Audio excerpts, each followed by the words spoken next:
The following presentation is a gift from the team at Streamline Publishing, publishers of Fine Art Connoisseur, Plein Air Magazine, and weekly newsletters Fine Art Today, Realism Today, Plein Air Today, and American Watercolor, and events, the Plein Air Convention and the Figurative Art Convention. We offer over 400 different art instruction tutorials and ultra-high-quality video by the world's leading artists. If you like what you see, help us support our artists and our team with your purchase. Each video aired has a special discount code for today only in the comments section with a link to the video offered. And to see everything we do, or if you want to receive notice of new releases, new products, and new events for artists, simply click the other link, which says, "See everything we do." Thank you. Hi, I'm Eric Rhodes with Plein Air and Fine Art Connoisseur magazines. Every once in a while in my job, I stumble across people who are just the best at doing something almost better than anybody else, right? So I had an opportunity to spend time with Stephanie Birdsall. She is so good at still life painting, at floral painting. And I said, what do you love to paint? What do people most want to learn from you? She said, lemons. Everybody loves lemons. I said, well, great, let's do a video on that. So we're going to share a segment of lemons and leaves with you right now.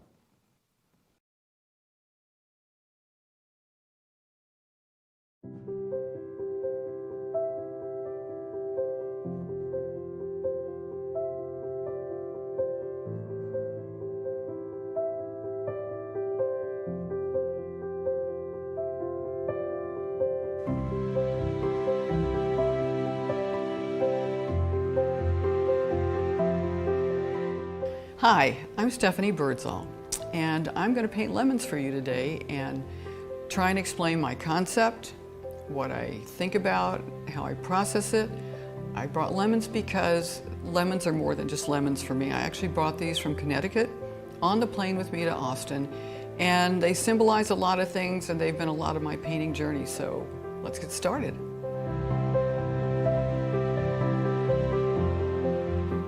I want to start with showing you how I prepare my canvases, and also I don't have a set way of working. My setups tell me what they want. Sometimes I start with a white canvas that I put a dark background on, and sometimes I start with a dark one, which I've pre-treated, which is this. And I want to start with showing you how I do this because I could use this or I could go the other direction. But I love keeping these in the studio because they're a combination of transparent oxide red and usually viridian. And to me, they're the color of rich, dark earth. And almost everything I paint is organic. I paint from life, and I like to think that things are growing out of the canvas at me, like they would out of the ground. So I'll start with some transparent oxide red. And I always try and clean my palette knife before I put it into another color. I'll put some viridian in and try and make a rich, dark, rich earth background. I'm going to add a little more brown to it. I live in New England and we have this wonderful, dark, rich earth, and things grow beautifully out of it. So I'm going to take this, and I'm using a hake brush because it's soft. And I'm going to put a little bit of my terps, which is Gamsol, in it. And then I'm going to start tinting this canvas. Now, sometimes I use more transparent oxide red, sometimes more green, sometimes brown. Let's make this a little brighter. And it's thin.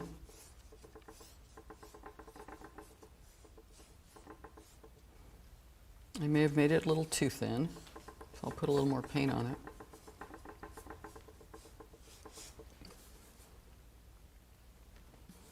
I'm going to make it just a little bit heavier. It's a little drippy right now.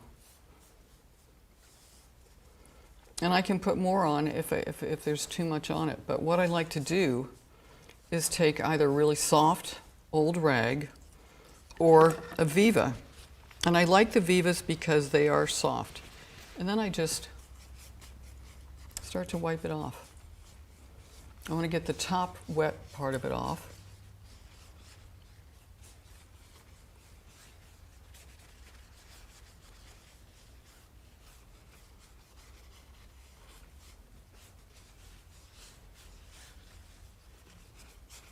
Now I actually want to put a little more color on this one, so I'm going to wipe even more off, and I'll put some more on.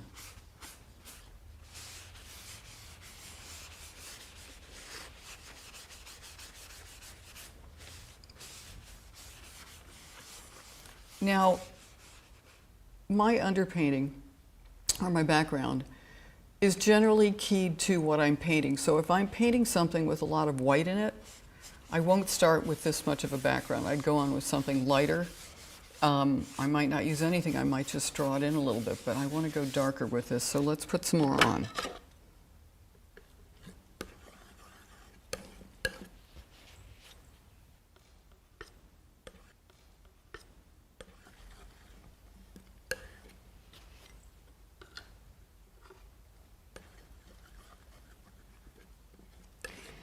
And one thing I want to tell you is that I use Viridian, but I actually use what's called Holbein Viridian Hue.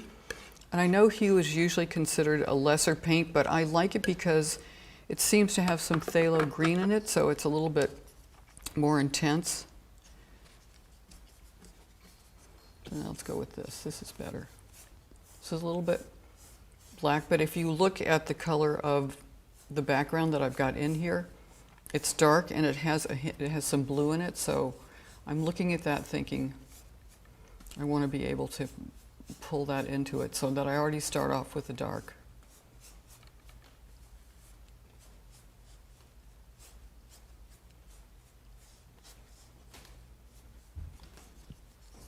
I see a brush here and there.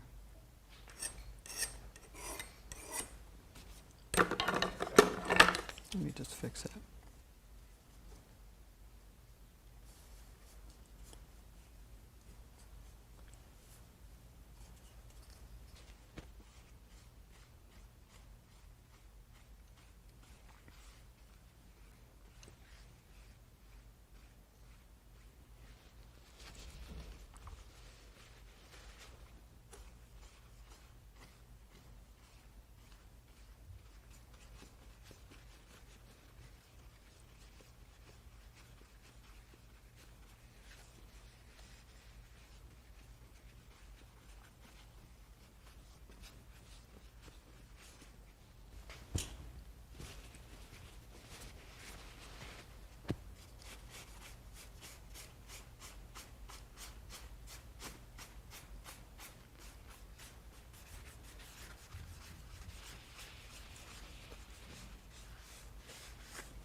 This one is actually lighter than the other panel.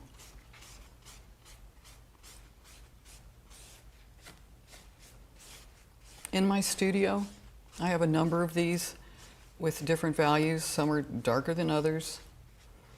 Again, some have more brown, some more green, and so I'm kind of ready to go once I get my subject.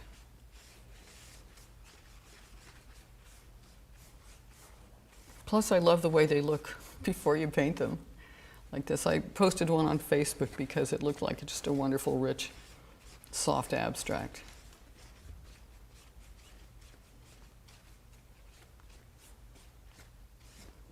So I'm going to let this set up for a second, and then I'll decide which I want to use. I want to talk to you about my still life. I can take hours to set one up. I use natural light normally. We've tried to come up with a soft light in the studio to approximate what I would be painting with at home. I like a north light. And the lemons, let me tell you the story of those. When I lived in Tucson, I was given a Meyer lemon tree by my landscaper, and I'd never had a lemon tree. So I started with, oh my God, I'm so excited, lemons, because I'd never had a tree. So I went outside and I painted from life. This was Plein. And I painted a couple of those, and it got really, really hot. So I started to take branches inside. And the tree was very, very prolific, so I had a lot of opportunities. But what I found happening is I started out painting lemons.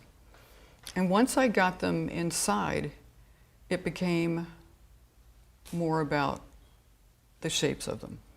Because I started to notice that every lemon has a different shape, no two are alike. And then it became about the color.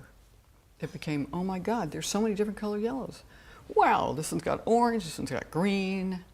There's a little bit of a lavender glow on this. And so I really started getting into yellow and shapes. And then it was, oh my God, leaves. Look at these leaves. Look at the shapes of the leaves. No two leaves are the same. So then it became about the flow of the leaves. And I actually took a year off to learn to paint leaves because my leaves weren't great and they were so important to what I was painting. They described the way the light's hitting them and flowing. Again, there were so many different greens. And so it really became a study in color and in shapes. And one day I realized I was no longer painting lemons. I was painting yellow shapes, green shapes, pieces of yellow, what's the yellow look like reflected on the white, and I got beyond lemons. And it's been life-changing for me because now when I approach a setup, I might go, oh my God, I'm so excited, I can't wait to paint it. But it's not about the rose or the lemons. It's about the pieces that I see that make the painting. So my advice is if you find something like I found in lemons that you like to paint, paint 1,000 of them. Paint them and paint them and paint them till you stop seeing them as objects with names and they just become shapes and color. And then you start to see the way they fit into your canvas. I mean, it was really earth-shattering for me. So let's take a look at my setup. I'm trying to approximate one light source, which would be coming left to right because I think your eyes naturally read from left to right. So I've set up what I hope is a flow that's going to move from here, back around, come through here, come forward, and go back. I'm using this background that has the green in it. Again, I feel it's more organic. And when I set it up, I looked for areas that my edges could fade off into the background. So I want some dark on dark areas like back in here. If you can see the shadow sides where things are going backwards into the dark. And where I have some light entering here. And I'll move this tube when I go to paint it. I use these flower tubes, which you can get at your florist, because when you work with pieces like branches, they'll wilt if you don't have them in water. The same with flowers. So I travel with these tubes. I buy 100 at a time. And I'll move this because I already know that I want my light to come up here and enter this lemon and make some softness in that. So I want my light to travel and I want my dark to fade off. So in trying to set this up, I'm looking for where are my edges? And I don't know if you're familiar with squinting, but you'll see me squinting a lot because when I squint, it simplifies it. And if I'm looking at abstract shapes and colors, then I want to really simplify it down. I can always bring more detail into it, but I would rather start with less than choose where I want it, what edges I want to bring out. And for instance, you can see this edge, this light against that dark. I'll use that to pull that leaf forward, or this. I'm not sure I'm happy with the placement of this one, but I like the way it's catching the light. So I want definite surfaces to catch light, and then I want some of my surfaces to slide into the shadow or for the light to slide down it. And then it's just, I'm probably at a slightly different angle for the moment than you are because I'm here and the camera's not, but you will see it. So what else can I tell you? I'll be moving this a little bit, probably all the way through. The leaves will drop a little bit, and you know, sometimes I get into something and I realize, whoa, those lemons are on exactly the same plane. So I'll push one back a little, pull another one forward, or maybe I have two leaves that are too much the same. I want to show you something though. So what I want to show you is this leaf. And one of the things I notice is people will often make just a symmetrical shape. And it's not. each leaf is actually different. So when you go to paint your leaves, I can't even do it. You don't want to do this. You want to take a look at the actual shape of your leaves, and it makes your paintings more interesting. But this leaf actually has two different sides. Hopefully you can see it, but that my hands aren't in the way, but it's a different shape on this side from that side. It's narrower here, it's wider here, it curves up, comes out. This one is wider on this side, and they enter the bottom. Actually, this side is actually lower than that. I don't know if you can see it. The other things is leaves are like trees. This would be your trunk, and these are the branches. So if you think about that, and you think about a tree, trees grow in different shapes. They branch out differently, and there's a reason that leaves have the shapes that they do. So I'd like you to be conscious of that. At least I'm conscious of it whenever I'm painting them.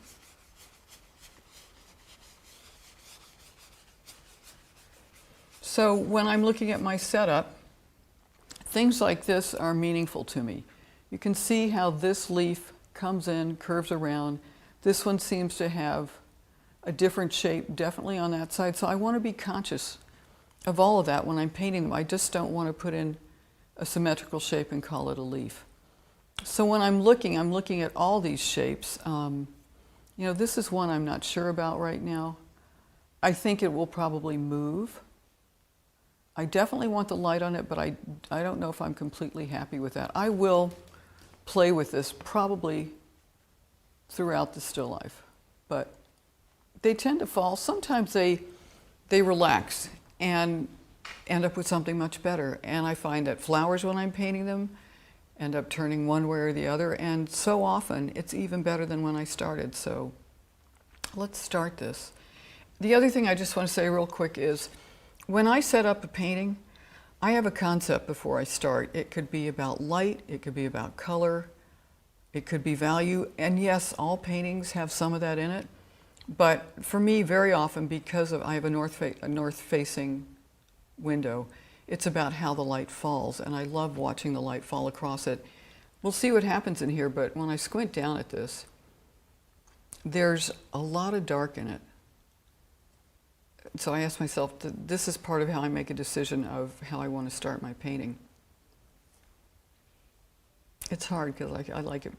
I like them both. It could go either way. I don't have a set formula. I let each setup speak to me. I also have to figure out, I do this a lot,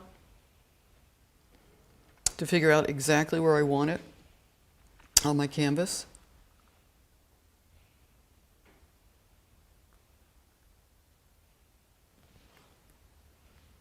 This also tells me, you know, if I've got something that isn't going to be in the right place, every single inch of your canvas is important. So when I look at this, I'm looking at, am I going to have a nice shape in this corner? Am I going to have a pretty shape coming down here? Is this going to lead your eye into the canvas, my subject, or away from it? And these sides are important when you're planning your painting. So often I see students come in and they've done a beautiful painting, but it's in the wrong place. So I like to do, and I'll do it now, a little sketch, or not really a sketch. I'll show you how I'm thinking through this and where I want things to go. And I guess we'll just use this one.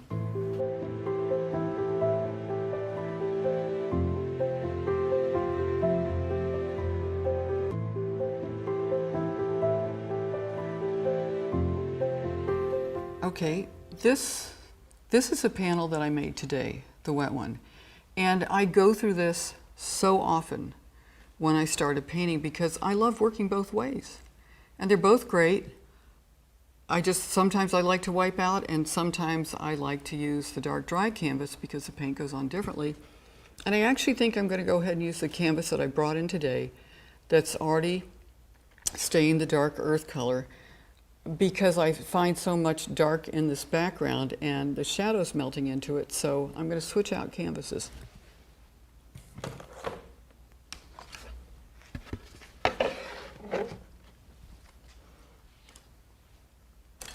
Now before I start, I'm going to make a few convenience colors. Convenience colors are colors that are more of a middle value. If I have something like this and I know I'm going to have whites in it or lighter colors, I like to have some lighter piles to mix from. So I'm going to start with an ultramarine blue and white mixture.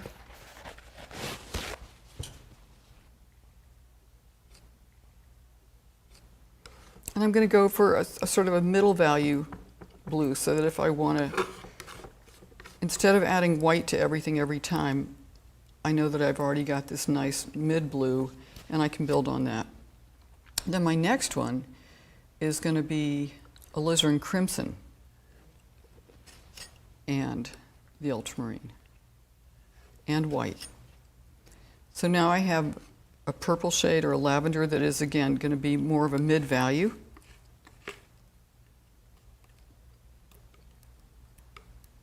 And there are different combinations you can use. Sometimes I use cobalt blue pale and permanent rose.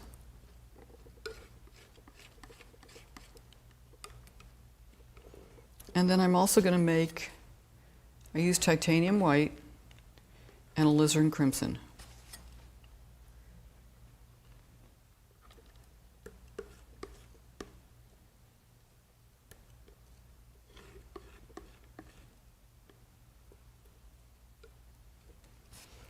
Okay, I also like to make a middle value pretty green.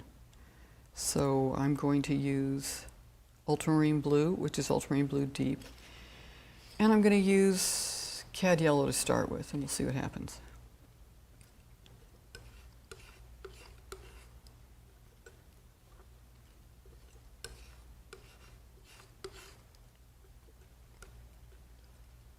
So that looks like a nice green.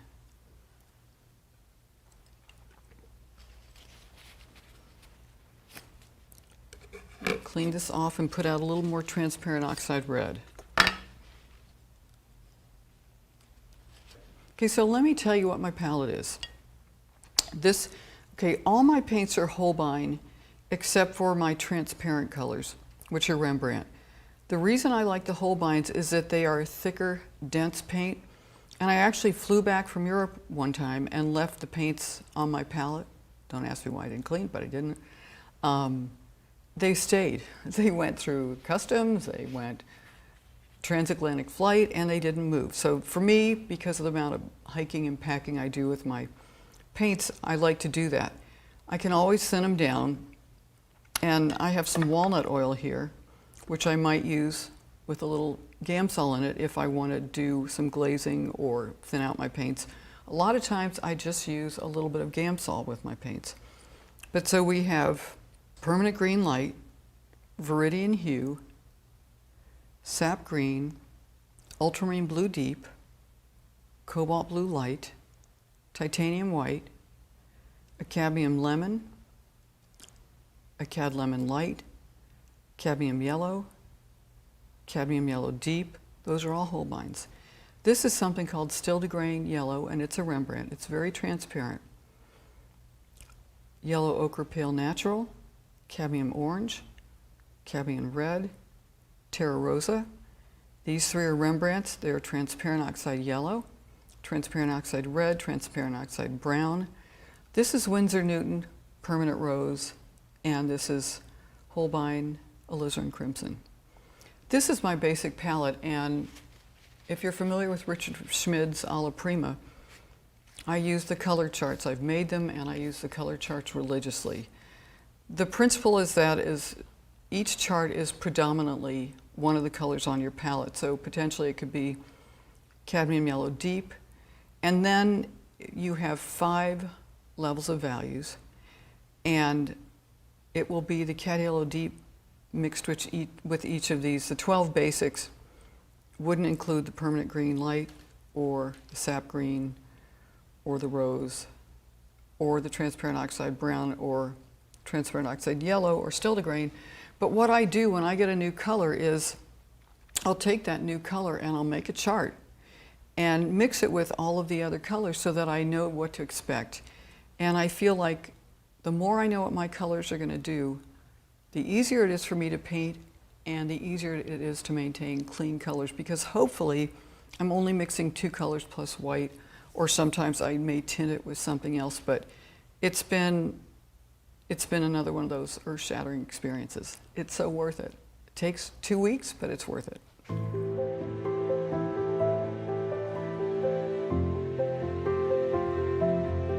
So let's get started. And this is the scariest and kind of the most fun time, because I'm excited about what I'm going to paint. I'm a little scared of it, but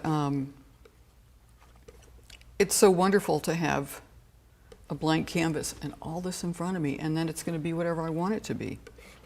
I tell my students that, because I say this to myself.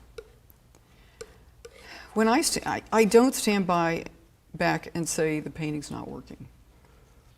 The reason I do that is because it's not the painting's fault. It's my fault. And so if it's not working on here, it's something that I've done that's not working. So I ask myself questions that I call paint speak, which are understandable terms like edges, values, shapes, drawing. So if something isn't working, and you'll hear me do this, I'll ask myself, what isn't working? And then I can say, well, gosh, edges, or didn't quite get that color, or this color needs more green, or needs more something.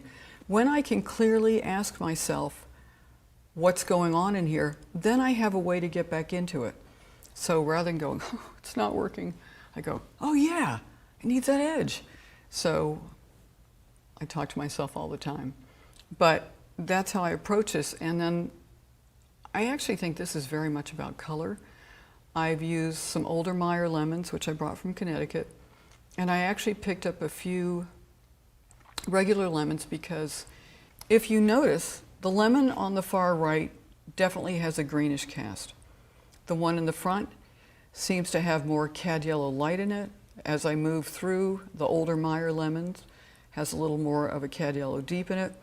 And so I'm looking around, and actually the far lemon on the left seems to have almost a red to the bottom of it. So this is really going to be about the differences in yellow combined with the light that's affecting it, and of course the gracefulness of the leaves. But so if I'm thinking color on this, and I really want to get the color of those. So I'm going to start with just a little outline for myself. I want to lay this out on the canvas somewhat, and I'll start with, my lemons there, there's a graceful line coming through here. This looks to be about there. I have, if this is going here, it's coming around here. This is going to come there. What I do for myself is I try and set up something that speaks to me very simply. The reason I do this is that if I don't like this at this point, all I have to do is wipe it off, which we'll do real quick so you can see, and we'll do it again. I haven't lost anything. I am a pacer. I walk back 20 feet, I come up 20 feet. So in my studio, I would walk back. I would take a look at it. I would decide if I like where it is on the canvas, how it's relating to the edges. Is it too high? Is it too low? There's nothing worse than painting a painting, and it's a great painting, and suddenly you realize, oh my God, it's too close to the edge of the canvas, or it's too high up, or it's falling out the side. And so I like to give myself as much right in the beginning as possible, so that I don't get in and spend all my time and energy painting something that would have been beautiful if I'd put it in the right place. So the other thing is I try and paint a little smaller than what I've got. And the reason is that as we paint, things seem to grow. You know, you start out with an apple this big, and suddenly it's this big on your canvas, and you wonder how it got there. So if you start out a little smaller and you grow, it's going to be okay.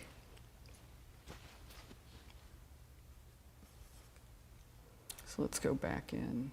This also lets me decide my placement. Do I want it high? Do I want it low? This is sort of going all over. So let's go back to, I might even raise it a little this time. Remember, I'm also thinking, what's my shape and what's my lead in from the corner? But I have to leave room for the leaves on the top.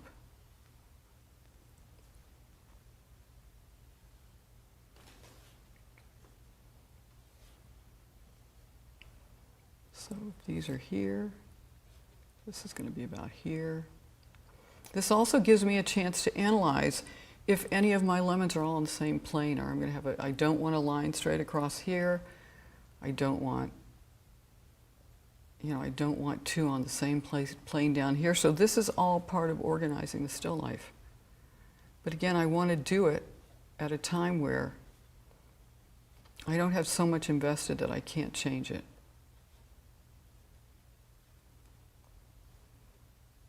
So this is coming up here, up there.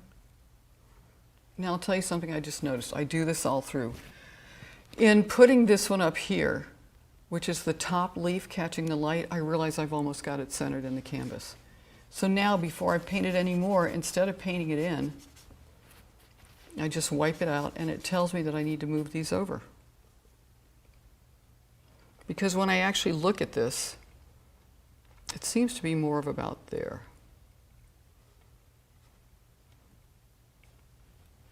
Which means I have to move this too. But I don't mind doing this because I'd rather get it right before I really get into it than have to come back and keep fixing things.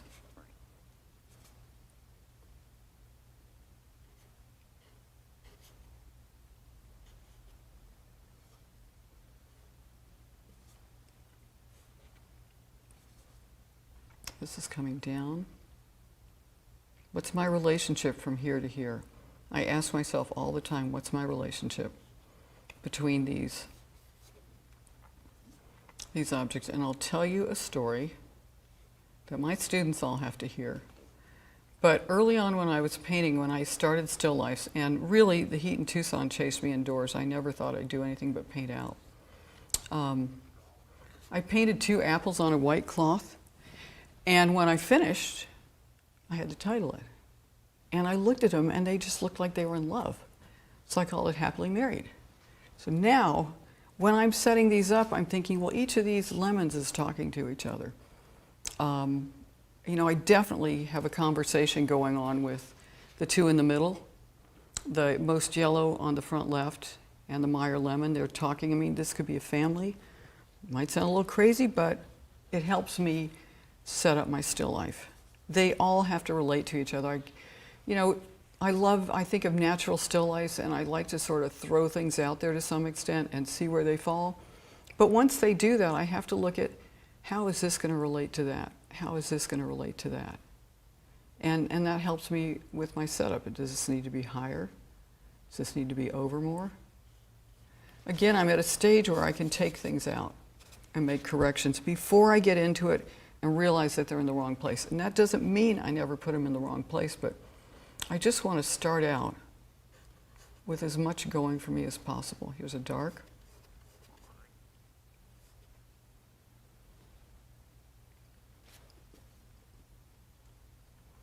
And if that's dark there, this comes up here. This is coming more over here. What's the relationship from this lemon, which I still need to move over to this lemon? It's going here. Another dark in here. And I'll be making corrections because even as I've set this up, I can see the leaves doing some moving. I know it may not look like much right now, but in my mind, I'm still organizing this whole canvas. This is here. So what's the shape from here to there to there to there? That's really important to me. How are my shapes relating to each other?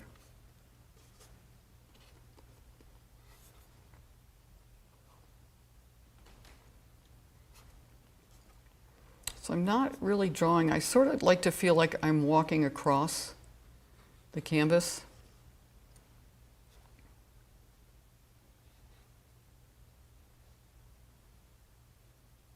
What's this to this?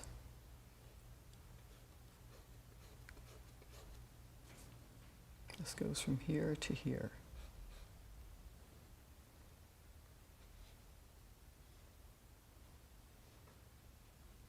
This is coming out, this comes around.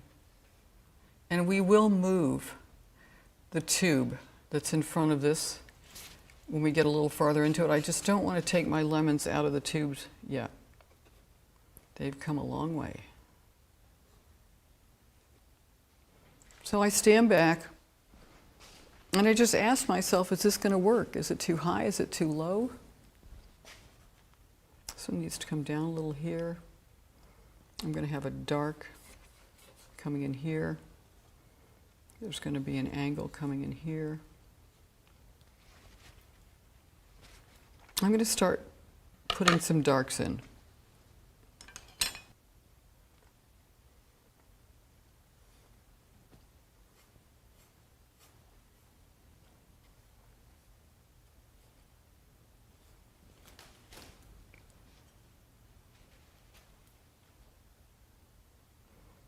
So I have to really sort out the shape that's in here right now because there's a completely lost edge in here that comes up like that. Goes that way. I'm also going to put color notes in because, especially when I work, if I'd wiped this out, then I would have light areas that were telling me where the lemons are, but because we're working this way, I want to put some color in. And I feel like I'm pulling it out of the canvas. I mean, I joke about Michelangelo and the slaves, but I feel like the paint's being pulled out.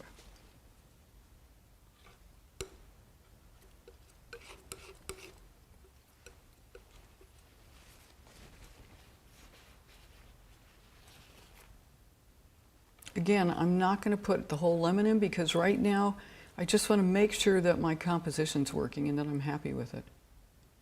So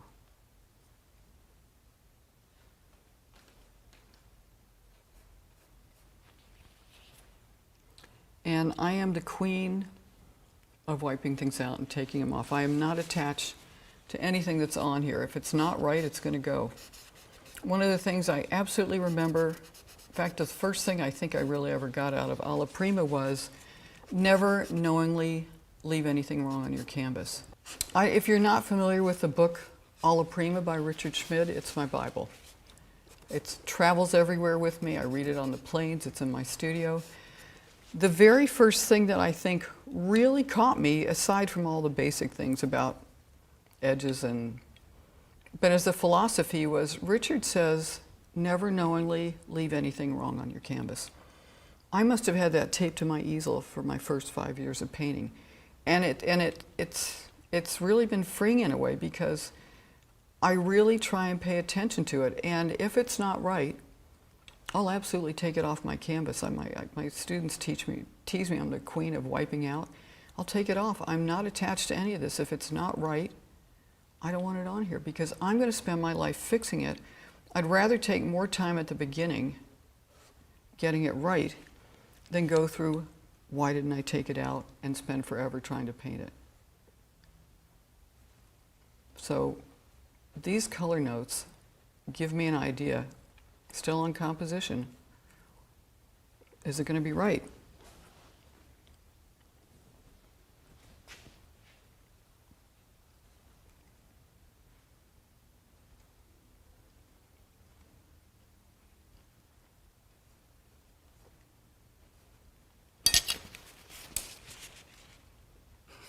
So you have a little play of color going on in here.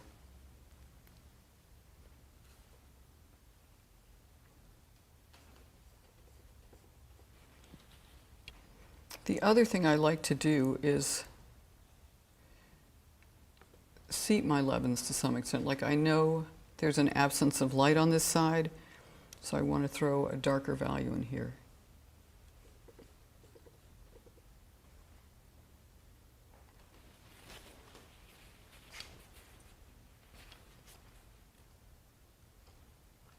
I sometimes also lift paint off with a wet brush if I don't want that dark in there.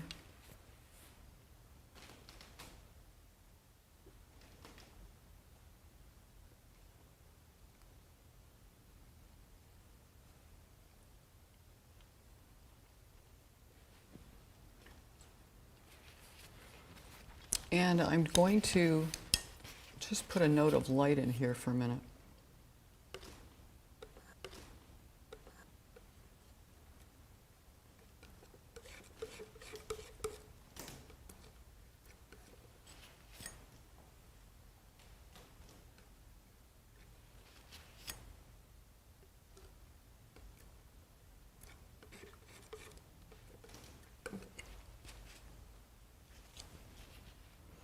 I'm always asking myself, what color is it? What color is it? What does it need? Does it need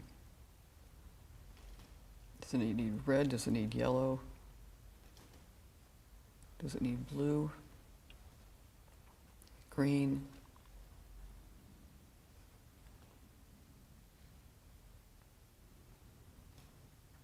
This is helping me sort through the craziness that the leaves can be.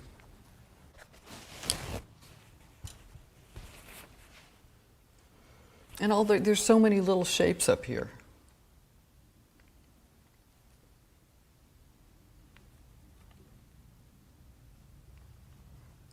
I want to compare these two to each other.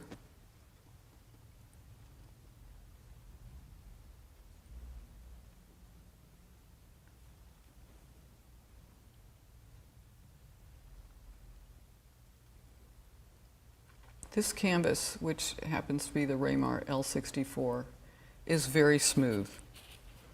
I like it because it grabs just enough of the paint, but you'll see everything goes on a little bit transparently to start with, which I like. And this is ultimately going to be a lost edge, so we'll just kind of get rid of it. So now I want to walk around this one.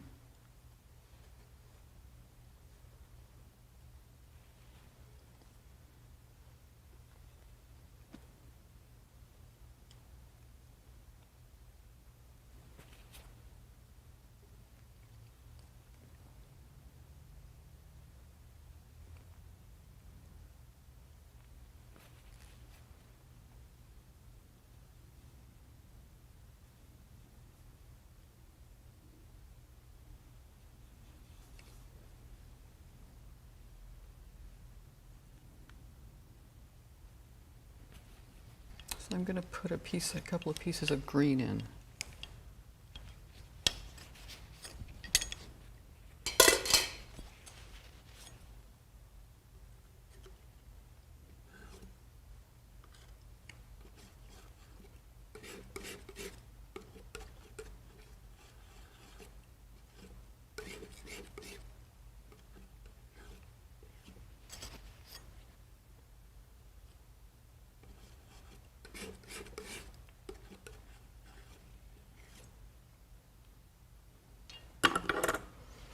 I try to, okay, if I'm plein air painting and I want to go out with limited brushes, I really work hard at trying to keep my brushes separate, so I'm probably not as good in the studio, but if you want to travel light, then I'll try and keep one brush that's maybe more green, one that's more yellows, a red brush. You can really get a lot out of your brushes if you keep your colors separate. I also try and clean my brushes constantly.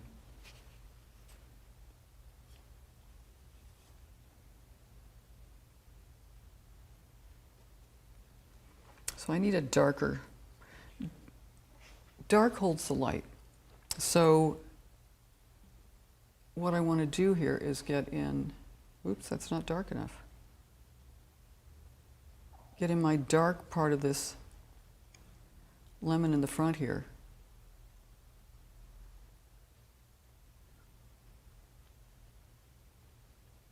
And let it hold the light shape, which it will. Also, you want to think about what's more important, the lights that you're working with or your darks. And your darks, to me, are almost always more simple. Unless I was painting a painting that was about very dark objects and with only a little bit of light, that would change. But in something like this that has as much light in it, my emphasis is going to be on what's in the light. That's going to be what captures my eye.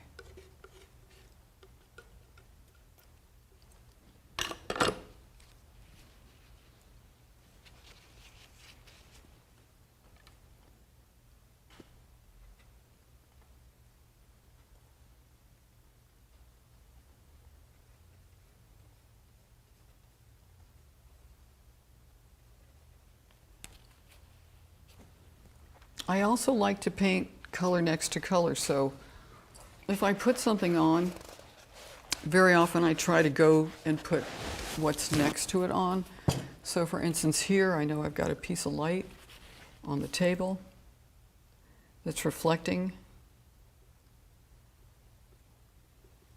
that yellow, so I want to put that in under here. In the meantime, I'm going to take off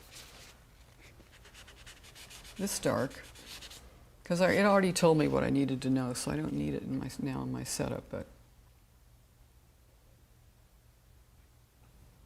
I know this light is going to come into there and vice versa, so I'm just going to make a note with it.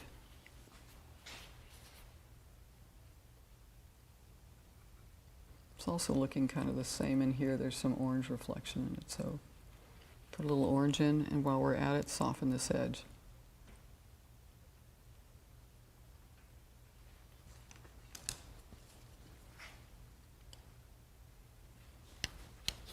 I'm addicted to rosemary brushes. These are long flat ivories, which I do most of my painting with. This is the Series 279. It's a really soft brush, and it's wonderful for just softening edges. It also will get a point, which I'll show you later for making stems. But I have a mixture of so many. I've got evergreens, I've got the extra long filberts, I've got some of the Mundy brushes. I love these brushes. I don't think a girl can have too many brushes or too many paints. It's not diamonds, it's painting equipment.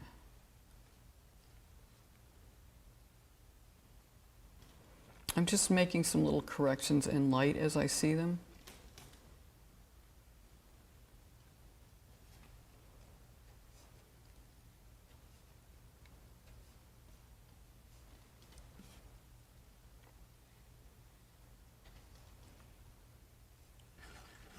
I'm looking for a little darker, warmer green. I can't tell you right now if it's enough, but I'm going to try it.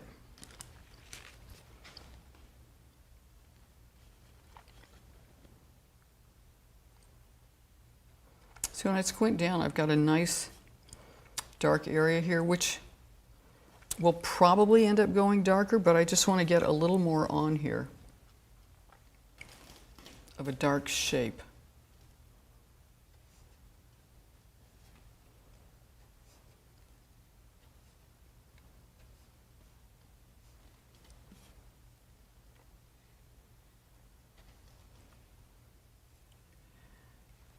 I don't know if you can see, but I'm sort of building a little circle of color so that I can relate these all and then make sure they're right or they're where I want them, because I can still correct it at this point. I've only got so much on my canvas right now, and this would be easy to wipe the whole thing off and start over if I want to. So I see what I want, but I'm checking myself to make sure I'm getting it before continuing. And I do tend to paint by pieces of color. So I look at this and I'll break it down more. Sometimes they're smaller, sometimes they might be bigger, but my brain is organizing what I'm seeing as I'm doing this.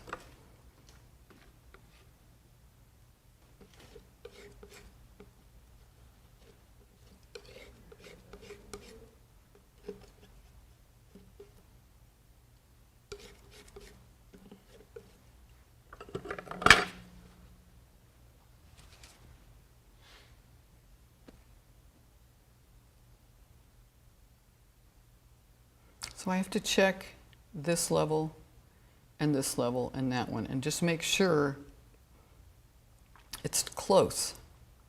I could at this point, if you can see my setup, the far Meyer lemon, which is the oranger lemon, is very close in height to the lemon that's directly across from it. If I tilt my head, I can see the difference, but these are areas I really have to watch. And these are times that I will get into moving my still life just a little bit so that I don't have a complete, I don't have a flat angle going across. And I was conscious of that when I set it up, but things you don't really know sometimes to actually get into the painting, so I'm not adverse to moving things. There was a point in time where I thought, God, if I don't have it set up perfectly, I can't get started. But now I feel like if I'm close enough, if I have to tweak just a little bit, I obviously do want it right before I start, but again, if you're painting with living things, they move. Flowers more so than lemons, but leaves, they have a mind of their own. So I'm going to put this in, so it is a little bit lower. Oh, and I can see where it comes like right out here to there. So actually, just by looking at the relationship of it to this, it helps me construct, take that off. It helps me start to construct this shape. It's dark.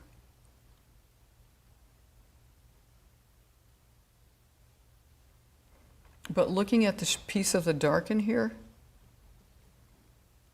helps me do the drawing. What shape is that dark? And I'm going to take my brush and I'm going to scrape a little more of that off.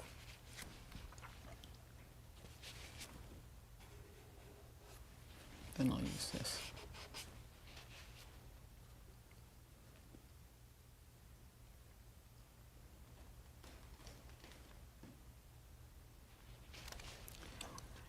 So if I do that, I've now got to put in a piece of the dark next to it, and I ask myself what color it is. One of the things I've learned is that as soon as you put one color next to the other color, it changes it, or certainly affects it. So that's why I like to put two together. I know this one's isolated right now, but the tube's there. I know it's going to have a light that's going to reflect up on it. But so now that I've got this in, I kind of have to ask myself, okay, what color is this shadow? I know that these are cool lights, so it's going to be warm, but because of the darkness and the blue-green of the drape, it has a lot of green reflecting into it, so I have to think about what color it is. If I had my color charts right now, I'd hold a chart up and I'd go, is it this or this or this? I'm going to try a little Viridian and Terra Rosa. I'm not sure, but that might be it. If it's not right, I just do it again.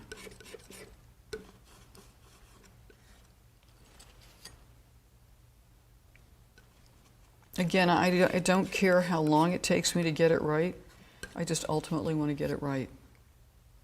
So if I have to mix, take out, keep going, I'm fine with it.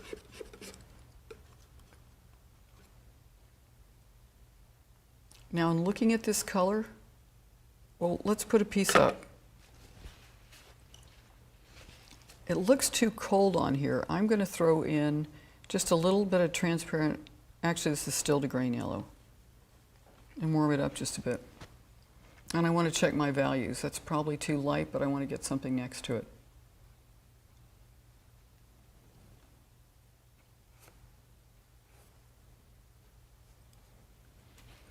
This is where this background comes in. It's literally the same value. So having all this dark around it, it helps me get there faster. I know that that is essentially the same value as the board I'm using.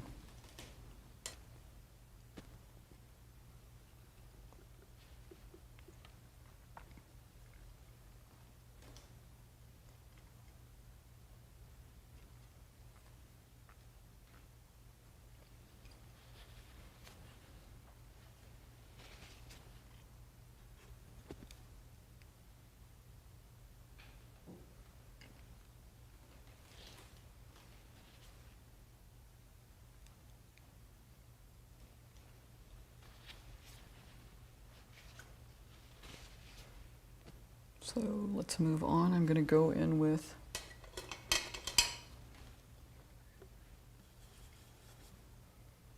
green here.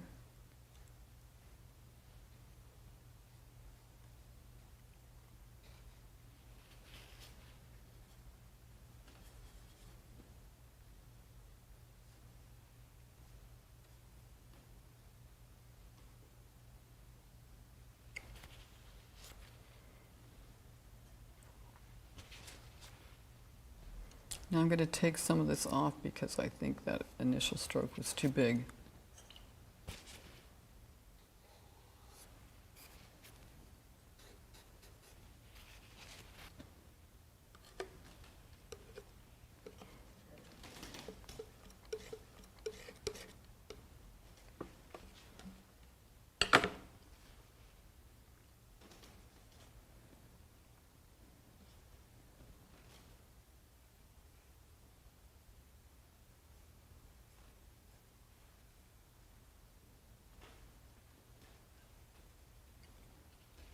And let's get a real dark back behind it.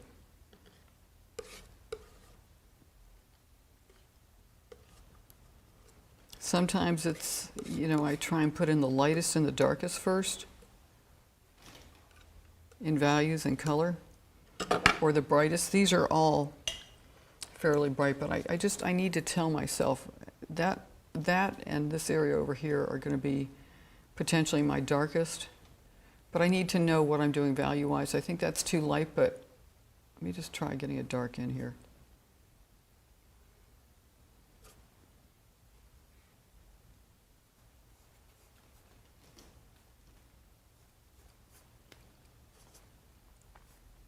I think I really just make notes the entire time I'm painting, and then when I get them on, I can sit back and ask myself if it's right, if it's working, and where do I want to adjust it.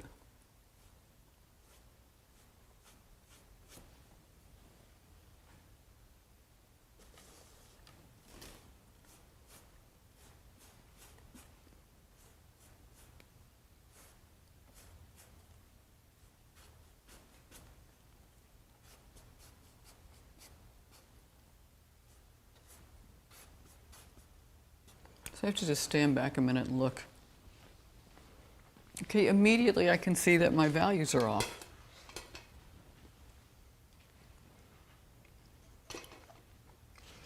I've got that yellow shape or lemon on the left too light. So I can scrape some of the paint off. Or just go on top of it with something a little darker. I'm going to add a little yellow ochre to this. That's better.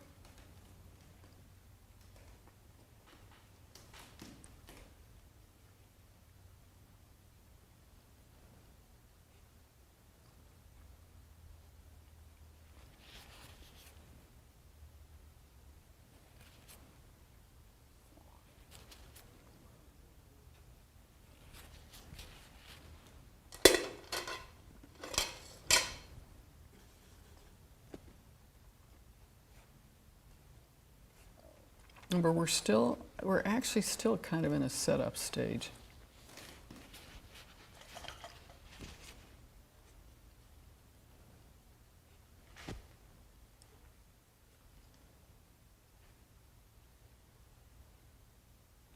This needs to come down.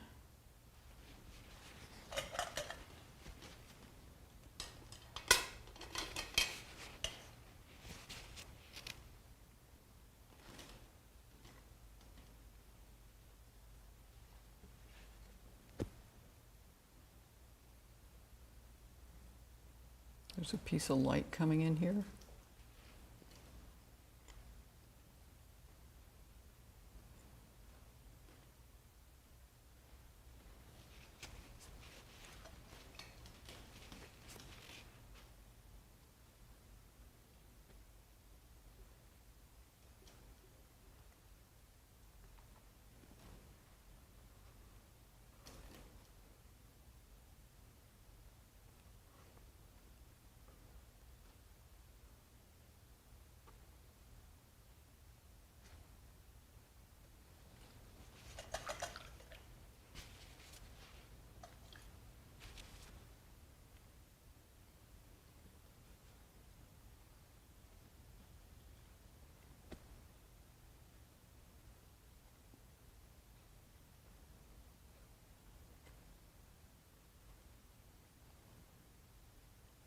I know I'm picking up a little color underneath, but I'm not worried about it.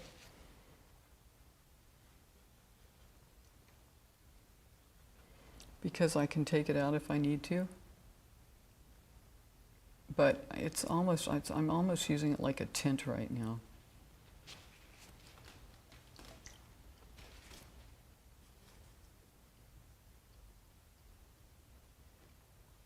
I'm going to have a wonderful leaf coming down here.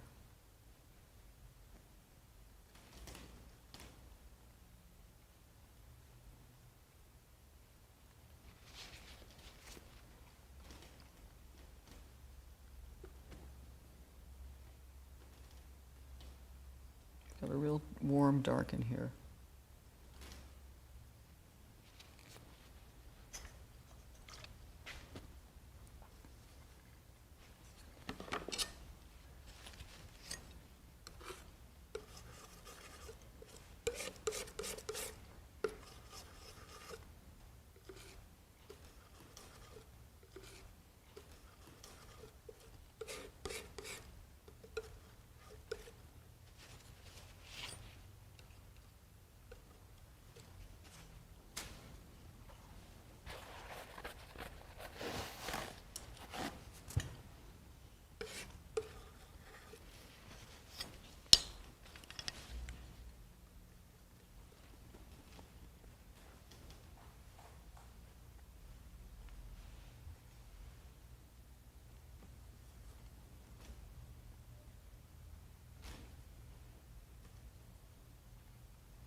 This edge is gonna lead me into the next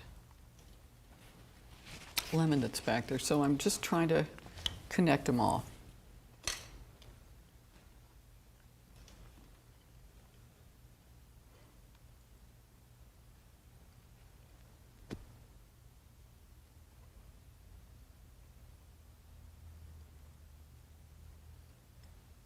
Yellow shape.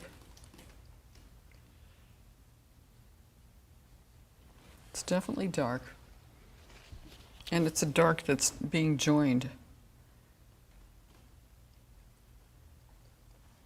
to the leaf below, to the leaf below it. So there's a dark shape in here. Probably darker than that.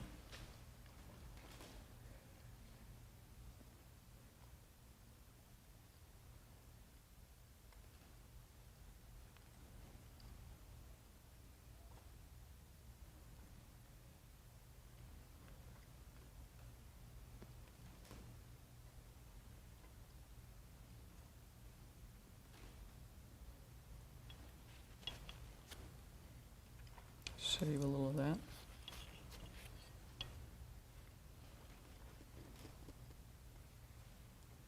Too light.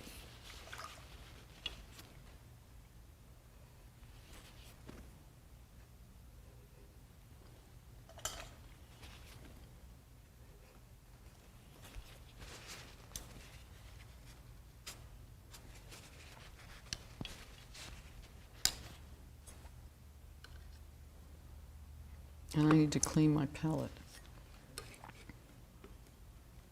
after I do this.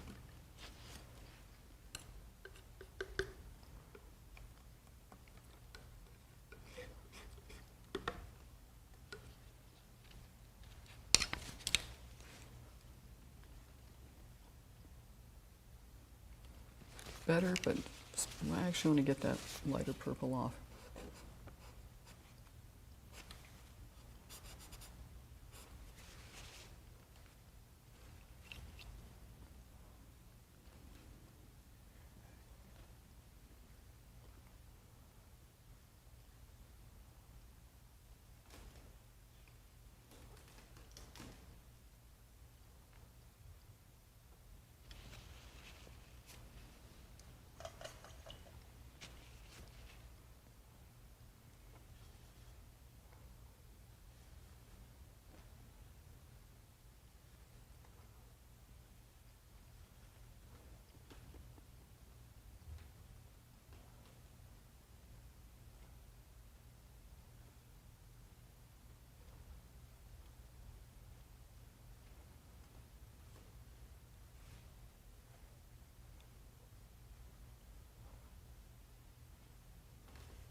I'd like to put the stems in, or at least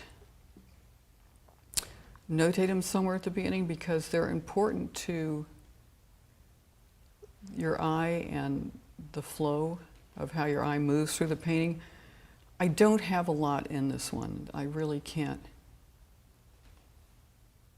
see very many of them, but it helps me.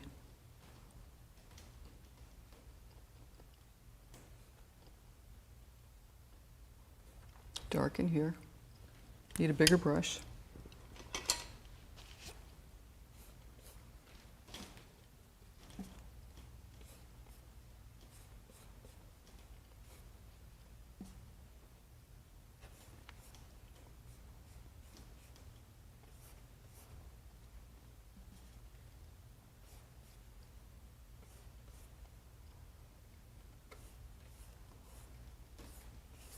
This is thin, what I'm doing right now. I like to keep it transparent when I can.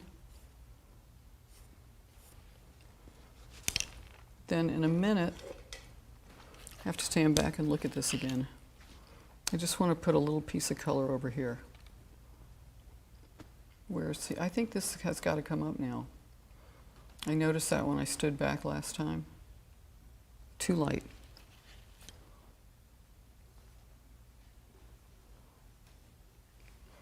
I'm always saying to myself, too light, too dark, more yellow, more red, more green. That's better.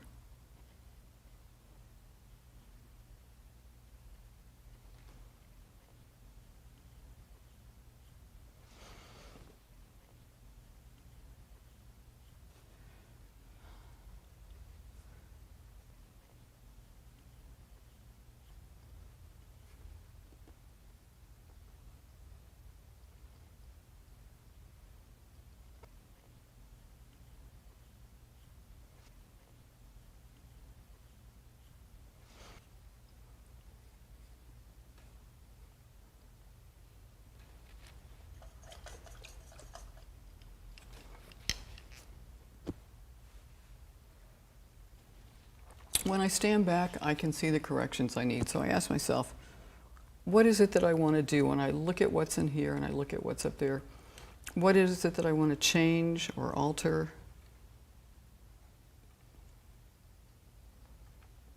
Because sometimes we get so into the painting that I feel like we almost forget to look at what we're doing.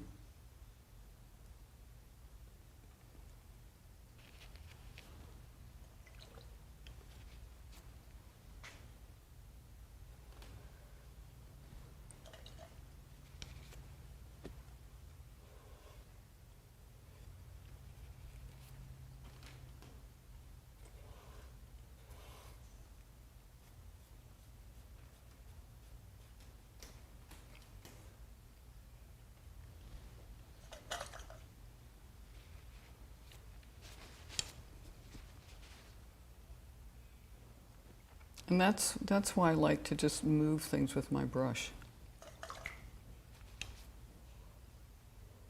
I cut in a lot or take things off.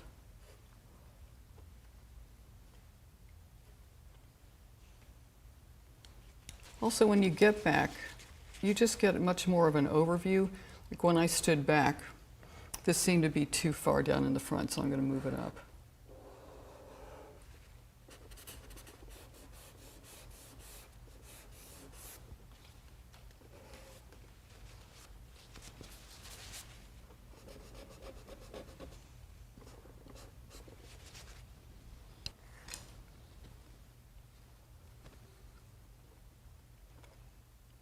How do I get from here to there? I'm going to move it up.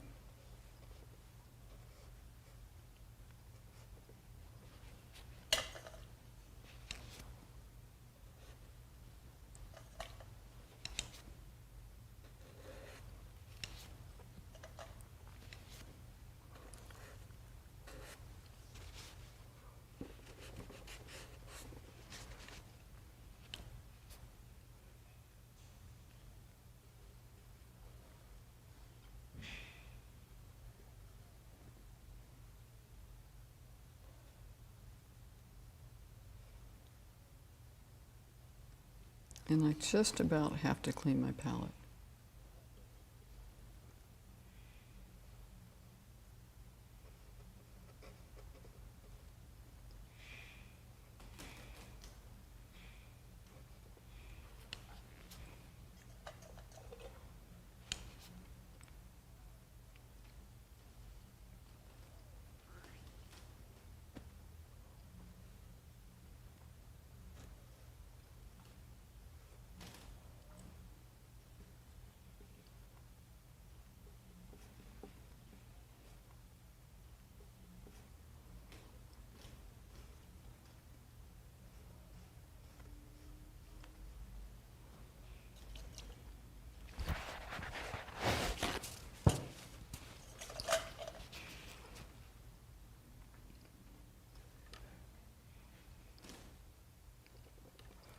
Half the fun is just being able to put the paint on.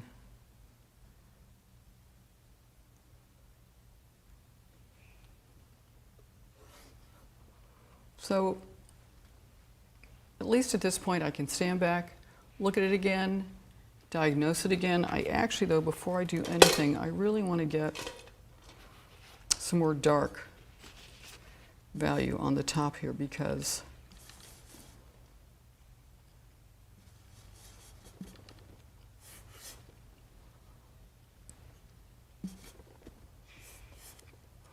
I know that this is going to go right into it, so I want to get some on here. Thinly, because I may want to go over it, but I just want to get some dark shapes in. And I know also that there's a nice dark shadow from the curtain that's going to come in this way, or the drape, and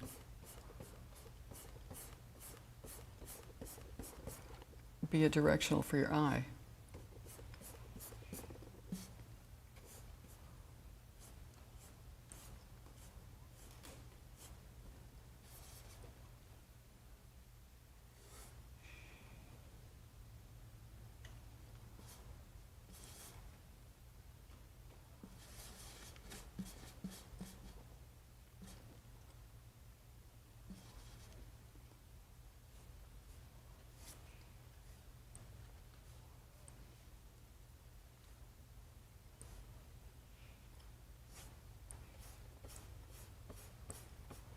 There's a little bit of a glare here, so I'm sort of having to come across some of my strokes to just keep it so I can see it.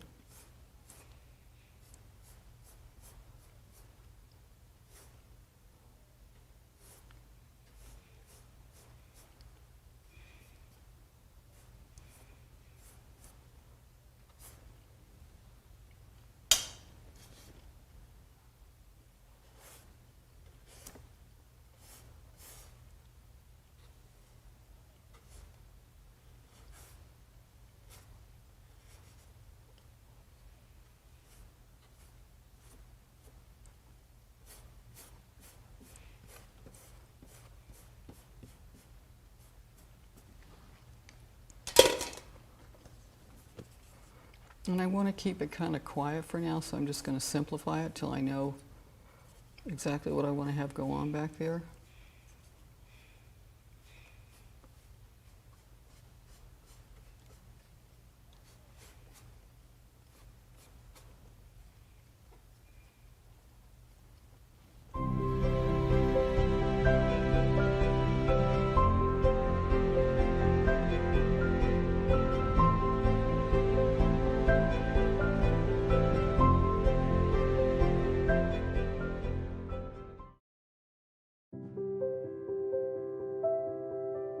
The finest homes and the best museums are filled with still life paintings. No matter what inspires you to paint, the still life is a great way to grow as a painter by gathering interesting items or fruits or plants to paint from life. Not only does painting a still life help you master light, perspective, and color in a whole new way, the more you do it, the more you'll be able to understand the world around you. With master artist Stephanie Birdsall, Learning to paint great still lifes is a shortcut to becoming a fearless painter. Now, in this all-new video course, she will show you how to create a stunning still life painting, from setting up the scene to make a beautiful composition, to making the final brushstrokes, all using one of her favorite subjects, the lemon. Hi, I'm Stephanie Birdsall. I've just finished filming a new instructional DVD. My subject matter is lemons and leaves because I love lemons and leaves. Then I'll walk you through my process of setting up, how I tweak my still life, the problems I run into, the thoughts I have, how I paint, how I walk my way through my painting, and I look forward to sharing it with you. It's been a great experience. In Lemons and Leaves, the natural still life, you'll discover why it's important to create a happy marriage between the objects in your painting and how to make it happen. The steps for figuring out what's wrong when your painting feels off and what to do when you figure it out. Plus, how to create a painting that feels rich and museum quality, something few painters have ever figured out on their own. This master course in painting gives you almost 8 hours of in-depth training that you can return to time and time again. Stephanie Birdsall is in demand by both collectors and serious students alike. And in this training, she'll teach you the exact techniques you can begin using today to paint your own stunning still life compositions. Lemons and Leaves, The Natural Still Life with Stephanie Birdsall is now available on DVD and streaming video.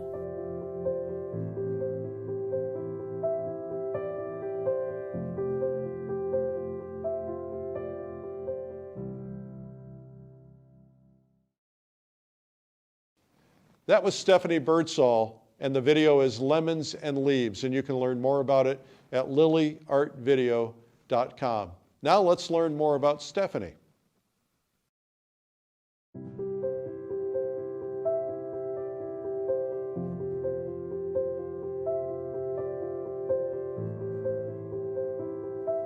Hi, I'm Eric Rhodes from Fine Art Connoisseur and Plein Air magazine, and today we have Stephanie Birdsall with us. Stephanie, welcome. Thank you, Eric. So excited to hear about your career and your background and how you became such a magnificent painter. I'm glad you said that. That's great to hear. Well, I got paid to say it. That's not fair. Okay. So let's start when you were a wee little thing. What happened? How did you become a painter? What were the influences that made you decide you wanted to take up art? I just always knew I was going to be an artist of some sort, whether it was writing, music, or painting. And painting won out. I was one of those kids that sketched, that drew. In high school, I was the best in the class, you know. I just loved it. You can't help it. So did you have natural talent? I think talent's questionable. I think that, you know, you hear that it's 90% work and 10% talent, or 80% work and 20% talent, whatever. I think there's a drive that someone has that wants to be an artist, and it sort of bubbles up inside of you and it propels you. And even when people put it away in my teaching, I very often get people that have raised families or had careers and they're getting back to it. They always had that sense inside that they wanted to be an artist. So I don't think you can get rid of it very easily. I think it kind of comes around. Well, you know, there's this great debate, and I often find that when I'm out painting, somebody will walk up and they'll say, you know, I wish I could do that, but I don't have any talent. And I always try to stop them and say, it's not about talent, it's about process. Yeah. You know, if you're willing to take the time to learn it and study it. There's something about art. We have this sense that, you know, somebody has to go to medical school to learn how to do surgery or to become a lawyer, or they have to go to cooking school to learn how to become a professional chef, or, you know, everything we do, we have to learn, but there's this belief, this mystery that art is something that just magically happens, and it's not about learning, it's not about a process, it's just that people have talent. I think people do think it's magic. Yeah. And well, we want them to think that. Of course we do. Well, it is magic. But I think that, I I think it's work, it's training, it's learning. You can't just do something without being taught it or studying it, whether it's from books, videos, an actual teacher, a school. There are ways to do everything that are more correct, faster, easier. You shortcut your mistakes. So I don't think it's talent. I think it's desire more than talent. I think desire is a better word. And when you desire to know something, then you want to learn it. Yeah, you're passionate about following it up, reading. I don't know about you, but I've been painting for 20 years, and I'm still reading every book I can get my hands on and watching every video and attending workshops and working with people because I want to get better. Hate to tell you, Eric, but I look at the pictures. I do. I know that sounds funny. I do read it, but I have so many books when I'm painting because I want to see how somebody did it. So I have all these things for inspiration, and when I want to know how to paint white, I go look at Sargent. Right.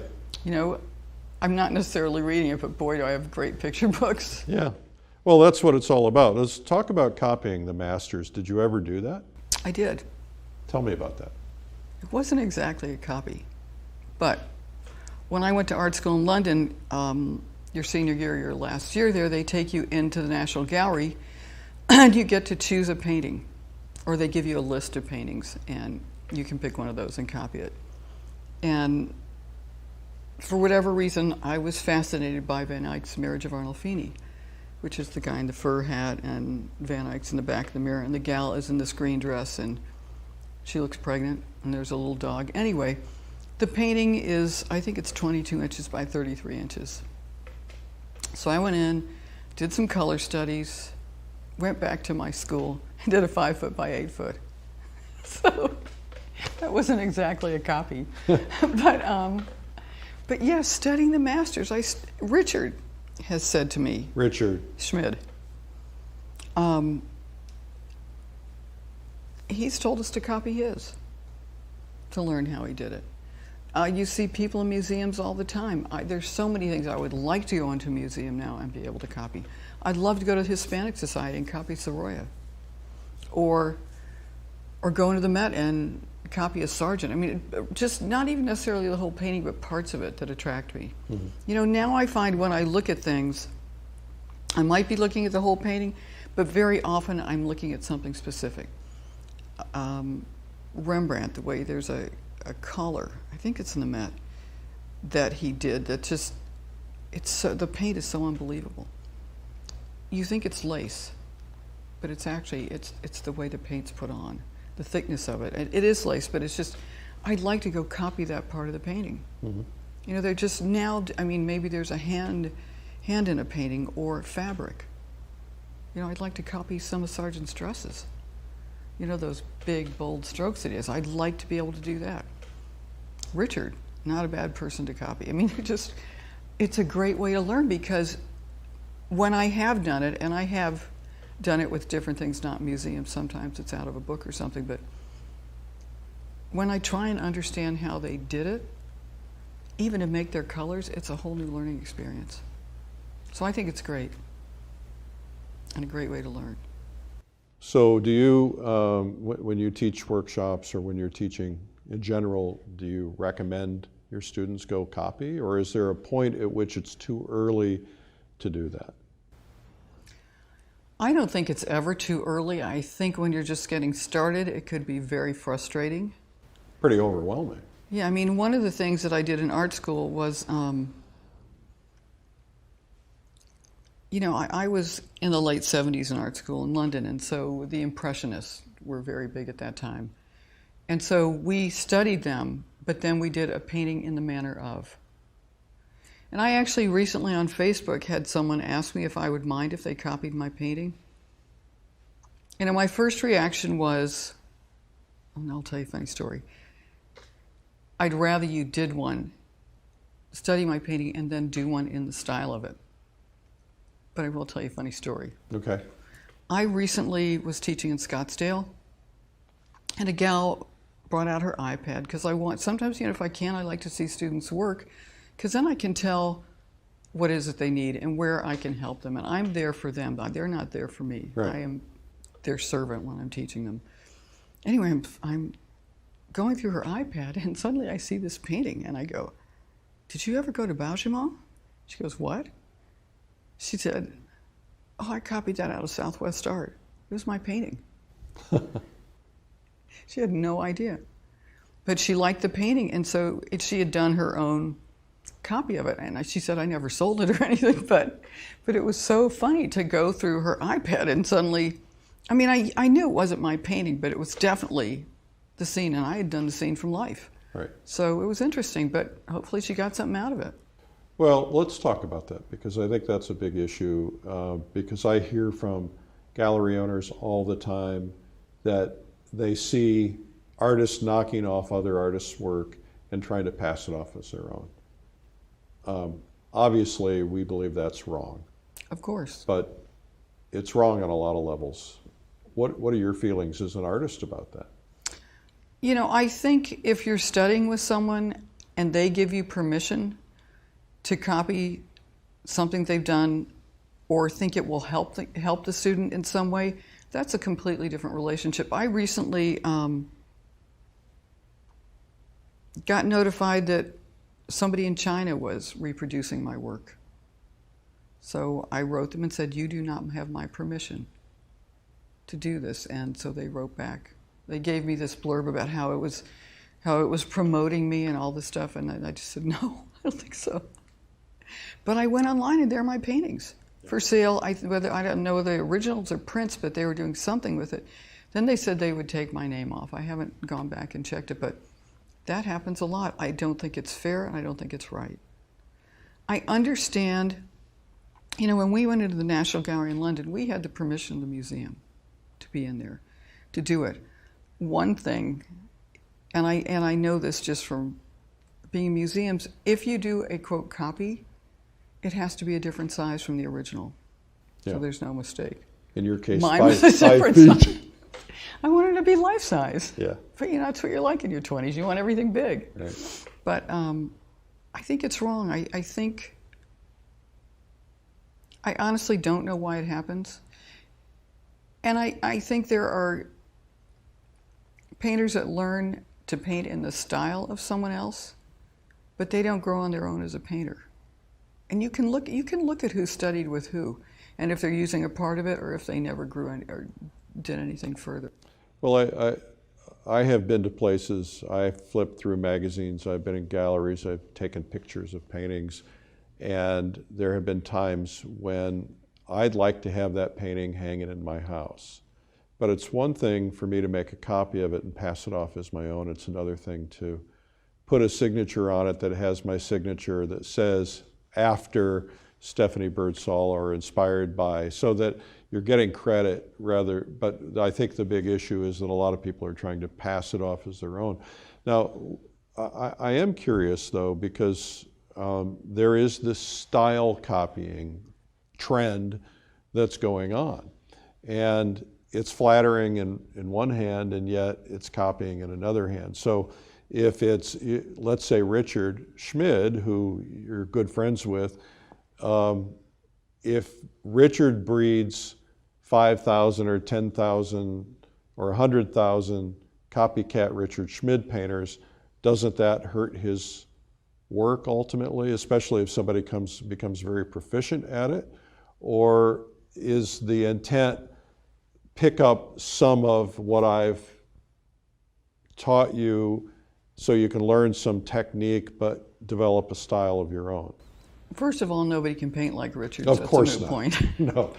You know, with Richard, I think Richard is inspirational and informative. I can learn. You can learn from studying his work or watching his DVDs and understand how he does it. I think the great thing about DVDs or videos or watching someone paint is understanding how they're getting where they're going. And I think we all take a little bit from everyone we study with. And then I have to go back to the crux of that is really understanding it. To understand how someone creates something or does something isn't necessarily to paint in their style. It doesn't mean that there might be something that you're taking from it and using it because it works for you, but I think there's a fine line. And really great painters don't paint like anyone else. Right. They've taken the information and they've owned it and they put it back out. Mm-hmm. And there's schools of thought. You know, there's the school of Rembrandt. There are contemporary realists that are out there. There's Bouguereau. There's Richard. There's the Impressionists. You can understand their thought processes and learn from it, but it doesn't mean you're going to do exactly what they did, because the nature of being an individual is that all our paintings are. I mean, no matter what, maybe it's just me, I could not paint a Richard. I'm not saying other people couldn't, but I think in growing as a true artist, you're still searching. You're not going to paint a Richard. You're going to paint an Eric. But ideally, you understand how he got to where he got. You don't want them painting an Eric. Well, no, I want you to paint Eric. Yeah, okay. I can do that. But understanding how someone thinks and how they use their materials, there's so much value in that.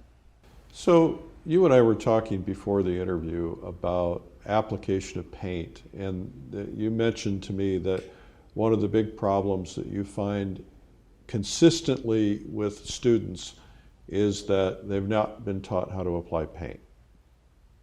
You want to articulate that a little bit for everybody? You know, my started in Vermont when I was teaching there, but my workshops have been affectionately nicknamed boot camps, because I'm really lucky. I have been able to teach an amazing number of wonderful people that really want to learn. And half the time I find the biggest problem is no one ever explained how to do something. No one ever explained how to make a brush stroke, how to mix paint, how to use a palette knife, why you paint thin, why you paint thickly, mediums, even transporting canvases, or what kind of canvas to use. It's incredible how many people can become better painters by just understanding their materials. And to me, paint application is huge.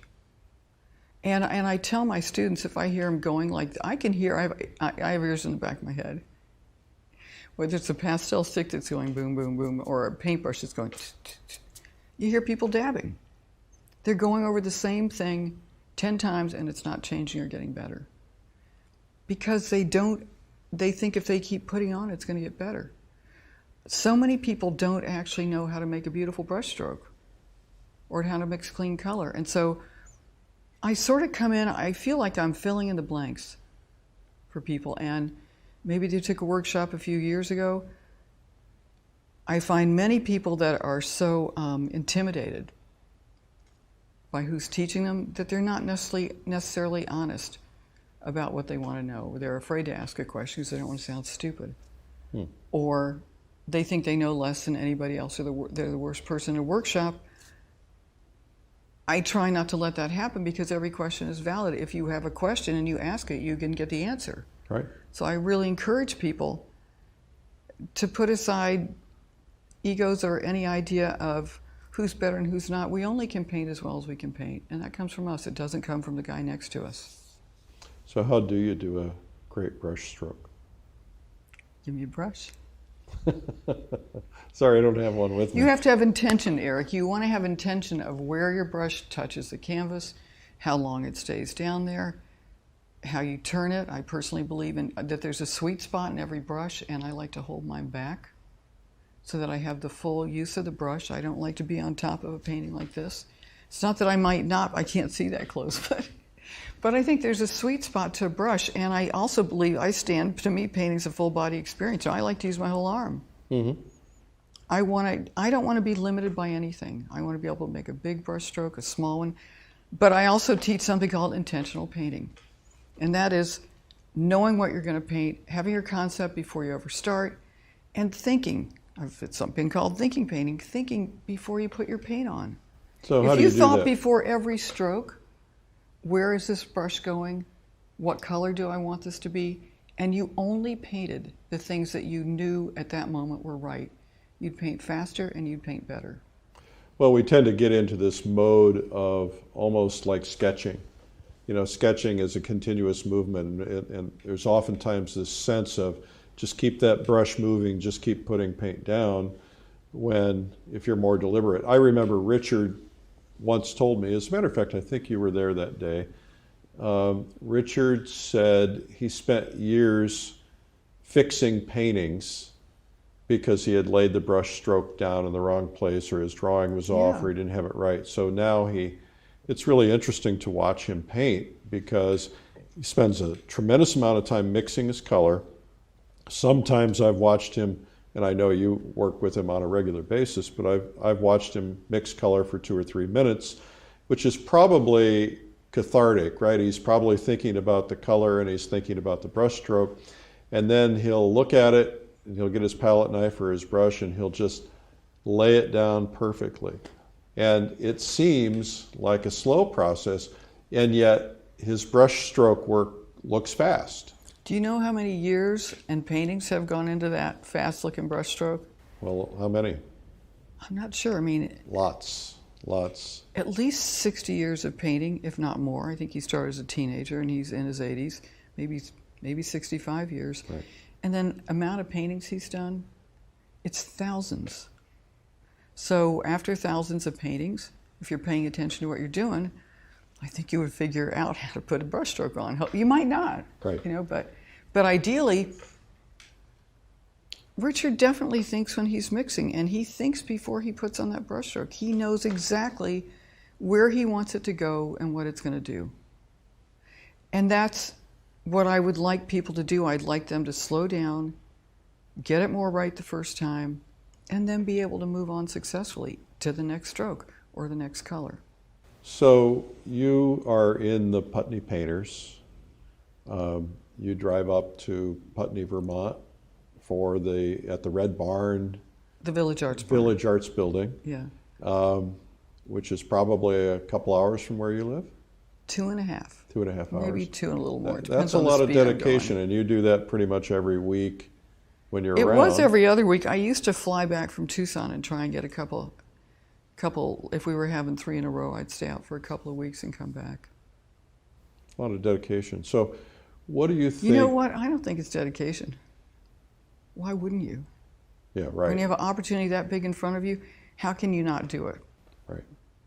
So it's desire. desire. I've often thought, Richard has been very generous with me and has made offers to me to come up and hang out and study, and a family and 3 kids and 5 of us, and I have my excuses. There's probably bad excuses, and one day I'll look back and say, why didn't I do that?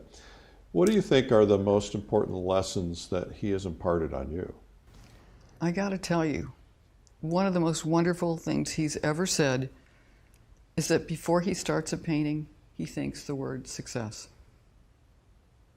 So he goes into it with the idea that it's going to work. So many people approach a painting with, uh-oh, I don't know if I can do this. I've personally done that, trust me. A lot of times I go, oh my God, I don't know if I can do this. But when you think positively before you ever start, when you're standing in front of that canvas, I think you get back what you put out there. I think if you go in there positively and thoughtfully, you're much more likely to get out what you want instead of throwing yourself at it. And there are times to throw yourself at it. I mean, plein air, when you've got an hour and a half or 2 hours light, you've got to get in there and do it. But that's a different thing from studio painting. Mm-hmm. And that doesn't mean that it's not enthusiastic. I mean, I can get really charged up and excited, and my adrenaline's rushing before I start a painting. But I'm thinking about it before I'm starting it. I have something I want from that painting. Richard, his kindnesses, his talking, his explaining, his thought process. You talk about color and brush strokes, and his philosophies they've been very valuable and inspiring. I think the biggest thing about Richard is just an inspiration. You talked about plein air. Love plein air. To our audience who may have never experienced it, what's your best pitch for plein air painting? Plein air, by the way, for those of you who don't know, is basically a French term which means outdoors. And so plein air painting it's actually a term that was given to the Impressionists. Yeah. And it was originally derogatory. Really? I didn't know that. Yeah, there was an article about the Monet and the Impressionist exhibit, and I can't remember the name of the guy that wrote the article, but he referred to him as these plein air painters in a derogatory sense, but it stuck. Now there is evidence of the word being used way before that. So anyway, what's your best pitch for plein air painting? As far as getting started or just Well, why doing do it? Why do it at all? It's so much easier to stay in the studio. This coming from the publisher of Plein Air magazine. So Should I answer this? I want to hear what you have to say. Okay. I was a plein air obviously I started out in the studio, but then I personally didn't really have a studio. I had kids, I had that whole thing. And so to be able to get away and go paint was everything. Now, I don't even know if I thought it was plein air at the time, but there's something for me about getting outside in nature. And right now I'm specifically going back to a moment where I lived in Florida for a while, and I lived in Naples, and I used to go out on the beach, at the crack of dawn or at 6:30 or 7 or something when the sand was real cool under my feet and paint the sunrises. Not the sunrise so much, but the color that the water turns, the light at that time of day is so beautiful.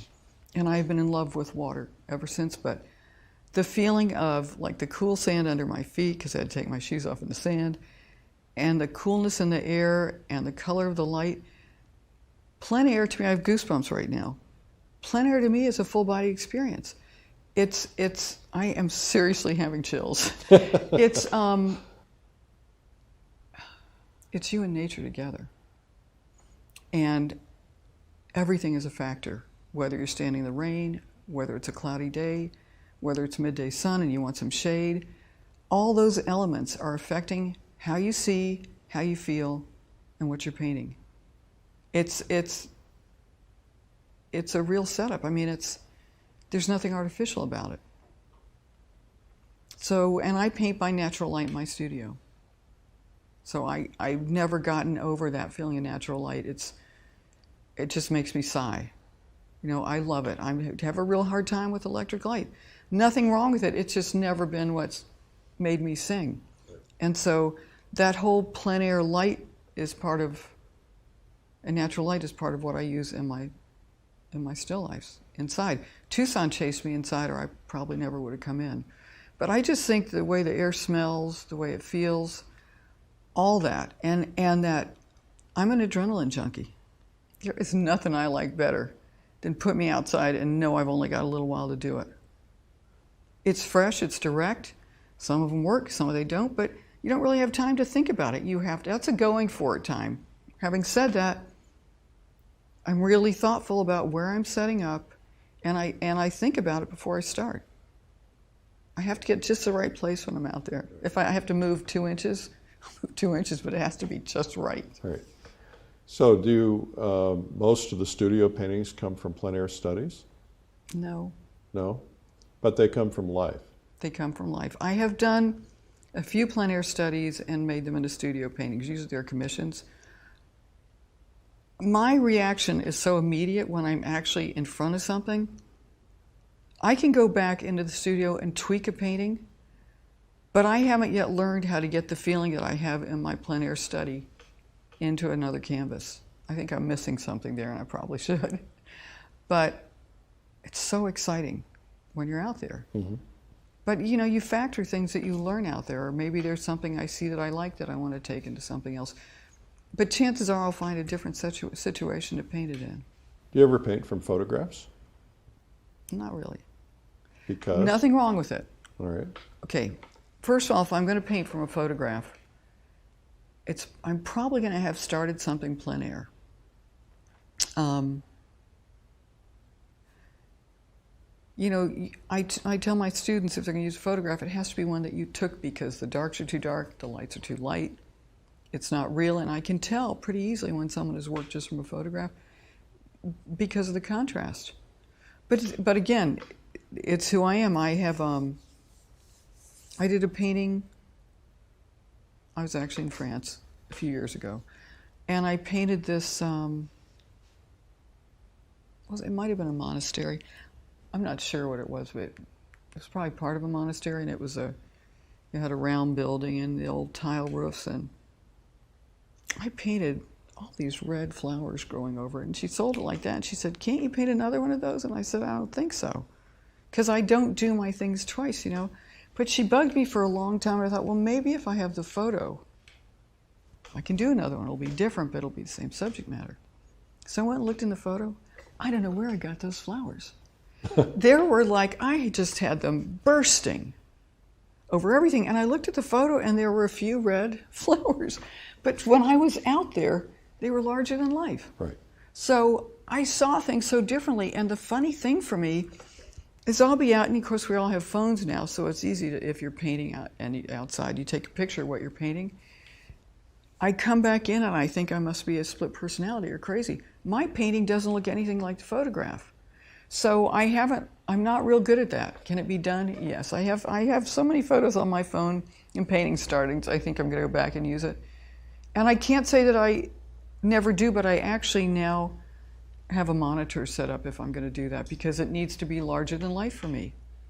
Well, and something about a photograph, you know, you can be standing in front of a mountain and you can feel the ominous sense of that mountain. Right. And you take a photograph of it and it looks like it's, you know, this big and far, far away. You don't feel it. Right. So I just recently this year got a monitor, and I have reference photos I've put up.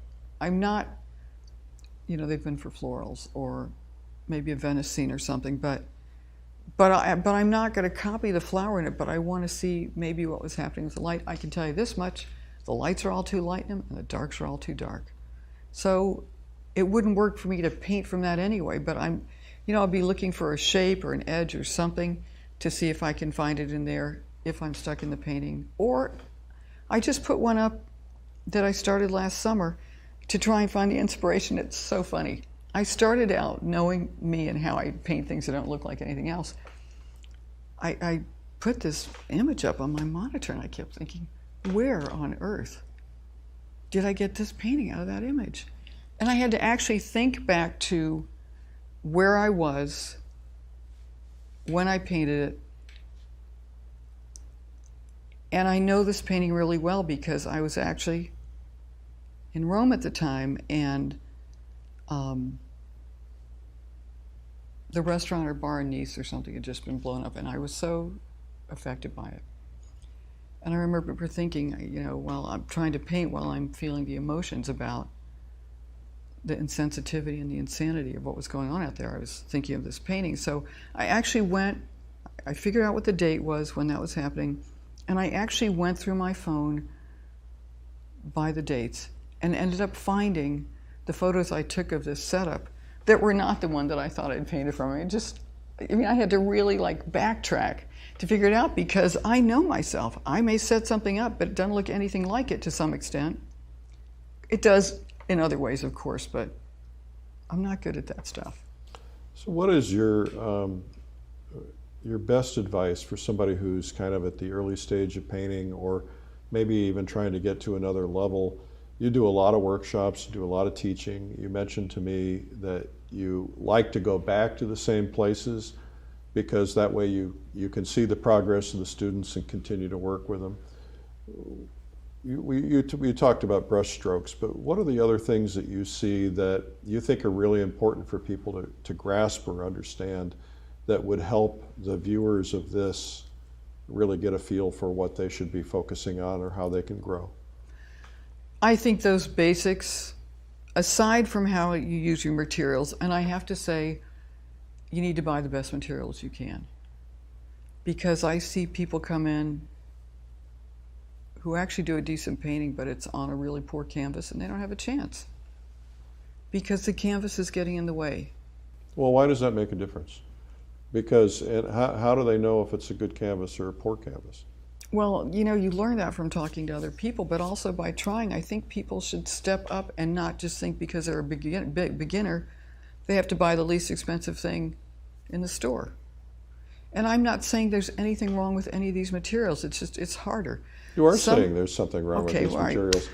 Certain types of really bumpy cotton duck Yeah, with a cotton gesso, your brush doesn't slide over it. right. You know, you don't want to do a portrait on that unless you're using really heavy paint. Then you have to know how to use really heavy paint. In canvas, you're looking for something with a lot of tooth to it? No. No, the opposite. But you can. To me, the surface needs to be able to have your brush slide. If you're going to use a surface that you don't want to use a lot of paint, if you want to paint more thinly or glaze or something, I think you need a smoother canvas. I think the rougher canvases work better if you're using a lot of paint because your brush has to be able to move over that surface. So do you oil down the surface before you paint on it? I use an oil prime canvas. I did use lead for a while, but now I'm using a quadruple oil prime. Now talk about paint, because that's also a pretty common mistake of beginners is they go for cheap paint. Why does that make a difference? You know, I don't know that cheap paint is even as important as having good brushes. I think you can paint with almost anything. Your most beautiful colors you're not going to get out of the student grade paint probably, but I think you can paint. I think the paint is less important. I think the brushes are huge. Brushes so that they hold the amount of paint that you want them to. So do you load up? Are your brush strokes pretty thick? Some of them are and some of them aren't. Right. But I decide where I want the thick paint and where I want the thin paint. Right. And then I have brushes that will do that for me. Mm-hmm. And Well, my it's like- brushes, I mean, they're like, you know, my dad was a violinist. He always traveled with his violin. I travel with my brushes. They are always in my carry-on. I could replace canvas, I could replace paint, but I cannot replace my brushes. And I definitely have ones I get used to, and I know what they do. And They're your tools. I'd rather you take everything I've got with me than my brushes. You know, I can get more clothes. I can get another bottle of water, but I can't get the same brushes. Right, because they've worn to a certain way or I like them. I know what they are. They work for me. They're my tools. Right. Okay. Did I answer your question? No. Okay, what was it? What do I want people to know? I think study. Okay. I think it's important to find someone whose work you like that inspires you. It could be subject matter, it could be the way they're painting, you know, it could be flowers, it could be portraits, it could be landscape, but find someone whose paintings speak to you. And then go to a class, get a DVD. I also think painting with other people is great because we all keep each other honest. Well, there's this workshop junkie mentality of hopping from one workshop to another workshop to another workshop, and kind of in a very short period of time learning a lot of different approaches and studying under a lot of different people. Is that harmful? Is that a good thing? I think that's just personal choice. I mean, you know, Scottsdale or even Vermont, people go to Scottsdale for a month, and maybe they're from Michigan. And there's a different great person 4 weeks in a row in Scottsdale, so they try and do all of them because when are they going to get to them again? Right. Or people come to Vermont, and it's out of the way, so they'll do 2 or 3 back-to-back or with a week in between. I think part of it is just logistics. Is that Bennington, Vermont? No, Putney. Putney, oh. Because we hold workshops at the Village Arts Barn. Oh, okay. So someone might come and take mine and Kathy's and Michelle Dunaway, whoever. But they'll come because I have a student that comes from Italy and comes to the barn. He's going to take me, he'll take Michelle, he took, I think he's going to take Mark Boges. But he'll be over here from Italy, so he wants to get as much in as he can. Sure. There's so many different ways to approach this. I think it can be confusing for a beginner to do that. I think if you're just starting out, it's maybe better to find one person or find a class you can go to on a regular basis as you get started. But you know, there are people I'd love to study with. Well, being in this video arena and working with artists on a regular basis, one of the great opportunities and dangers for someone like me is that I fall in love with what they do, and then I switch my palette, and then 3 weeks later I'm at another shoot, and then I switch my palette again, and so you can be constantly chasing that. And I finally had to say to myself, I have to stabilize, because every time you add one color to your palette, it changes all your everything. It changes your color charts, it changes everything. So you know, in my case, I had to finally stabilize. But yet there's so many things that you can learn from so many different people. Right. So you take a little bit that reaches you or means something, and then you apply it in your own way. People want a supplies list when they come into my workshop, but I actually tell them, bring what you're used to. I mean, yes, you can use my palette, but one of the things I find tough for students in workshops is, they come in with a completely different palette. And I used to do the same thing. I'd go out and buy all new paints for, like I did a David LaFell workshop years ago in Taos, and I went and bought all new paints and new colors. And you pull yourself out of your comfort zone, and then you're trying to work with a whole new palette of colors. And how can you do everything at one time? I'd rather my students keep the paints that they've got. If they want to add one or two things, great. But good brushes. But they need to have some comfort level in order to be able to absorb more. Right. You know, if you know approximately what your colors are going to do, then you can pay attention to your values or your edges or your shapes. And those are the basic things you have to know: values, edges, shapes, color. I mean, values are big things with beginners. Being able to, the squint down is important to me, but being able to simplify and then going into the shapes and the color. If you're trying to struggle with everything new at one time, how can you do it?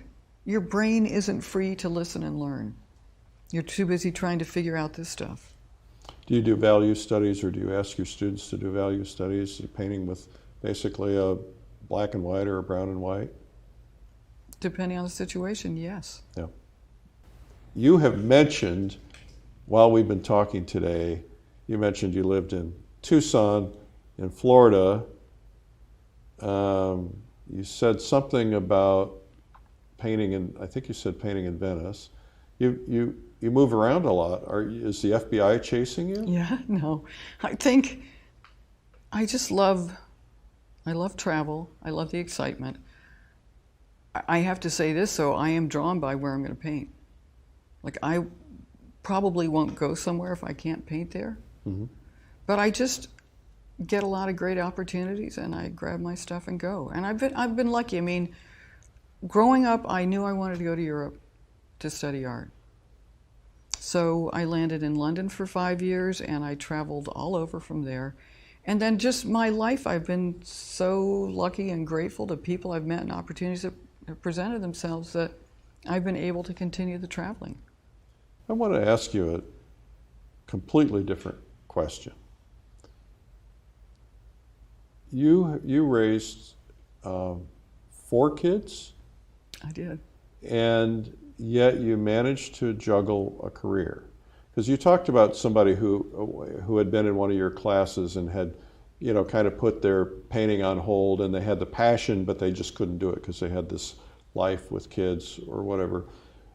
What would you say to somebody who's going through that, who maybe has this desire to paint? How did you do it? What could you teach us about what you went through? Because you managed to paint, you managed to continue your career, and you were also a mom and a wife. How did you deal with all that? I think you learn to grab it as you can. When I had one child, I used to paint in the kitchen when I could. When it became more than that, I would draw, take a sketchbook with me, paint when I could. I mean, somehow I always found a way to get a little time. Not every day. It doesn't have to be every day, but I really feel that, first of all, once you decide that you want to be an artist and you want to paint or sculpt or draw any of the two-dimensional, your vision changes. You realize that when you look at color, the shadow on the snow has blue in it. And there's like this vision miracle that happens to us once we start mixing our own colors. Or if you've ever sculpted and then you start to look at people's heads, you can't help yourself. You're analyzing all the time. I don't think you ever lose that. I feel that I did go years without painting, but I feel like I grew in those years because I was still observing. And I was still looking at other people's paintings, whether it was in a gallery or in a museum. You never stop learning because I think your mind starts to analyze and digest. And then when you can go back to it, full-time, I mean, of course, I drew my kids at times, did some horrible paintings of them, you know. Did some nice pastels with my daughter when she was little on the beach. But you don't lose that. Again, I think it's a part of us. And if we honor it, it doesn't go away. And so, okay, so you have to take off from it for 10 or 15 or even 20 years. It doesn't mean it's not still there. It just means that you're so grateful when you get this opportunity that, to me, you learn that much faster. Because then you're really driven and you want it now. So, last question. Maybe. Best total piece of advice for somebody who's pursuing painting? As Nike would say, do it. I mean it, you just have to do it. Eric, you can't let anything get in your way. You just have to do it. Whenever you can, as much as you can, and as conscious as you can. Thank you. You're welcome. This has been wonderful. I enjoyed it. Those lemons really look realistic to me. She's so good at it. That was Stephanie Birdsall. The video is called Lemons and Leaves, and you can learn more about it at lilyartvideo.com. I'm Eric Rhodes. Remember, take advantage of this time and learn something new. Grow as an artist. We'll see you.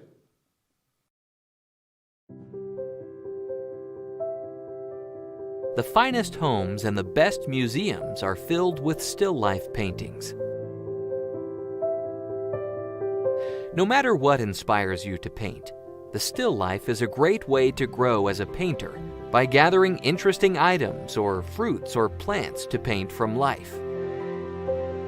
Not only does painting a still life help you master light, perspective, and color in a whole new way, the more you do it, the more you'll be able to understand the world around you. With master artist Stephanie Birdsall, learning to paint great still lifes is a shortcut to becoming a fearless painter. Now, in this all-new video course, she will show you how to create a stunning still life painting, from setting up the scene to make a beautiful composition, to making the final brushstrokes, all using one of her favorite subjects, the lemon. Hi, I'm Stephanie Birdsall. I've just finished filming a new instructional DVD. My subject matter is lemons and leaves because I love lemons and leaves. Then I'll walk you through my process of setting up, how I tweak my still life, the problems I run into, the thoughts I have, how I paint, how I walk my way through my painting, and I look forward to sharing it with you. It's been a great experience.